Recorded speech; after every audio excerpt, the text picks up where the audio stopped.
Syedaralun dan Dim 0103 Aceh Utara Letkol Infantri Hendra Sari Nurhono yang juga sebagai Danstagas TMMD terus memberikan semangat kepada prajurit dalam melaksanakan kegiatan TMMD reguler ke-118 di Kecamatan Sawang, Aceh Utara pada Selasa 26 September 2023.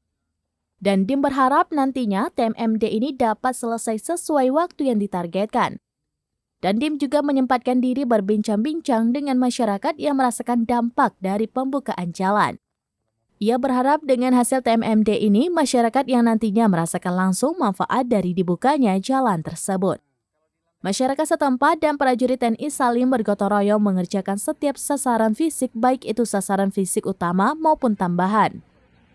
Selain itu, personel Satuan Tugas TNI Manunggal Membangun Desa atau TMMD reguler ke-118 Kodim 0103 Aceh Utara terus pacu pengerjaan untuk memaksimalkan sasaran fisik, yaitu pembukaan jalan sepanjang 4.158 meter dari Desa Tepi Resep menuju Desa Lancok, Kecamatan Sawang. Dan Dim 0103 Aceh Utara Letkol Hendra Sari mengatakan sampai saat ini ada 2 unit alat berat dikerahkan guna mempercepat pengerjaan badan jalan yang menjadi sasaran utama dalam program TMMD reguler ke-118 di Aceh Utara, khususnya Kecamatan Sawang. Sampai saat ini seluruh personel Satgas TMMD terus bekerja maksimal untuk percepatan pembangunan jalan penghubung 2 desa, yakni Desa Tepi Resep menuju Desa Lancok.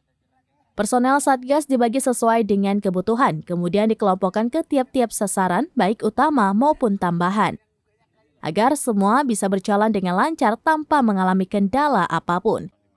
Hingga saat ini pembukaan jalan sudah sejauh 800 meter, sementara yang sudah diratakan mencapai 500 meter. Selain membangun jalan, rencananya Kodim 0103 Aceh Utara juga membangun rumah tidak layak huni atau RTLH sebanyak 1 unit di Desa Tepi Resep dan pengecatan menasah di Desa Lancok. Dari Luxmawe, Seki Mubarak, serambinus.com.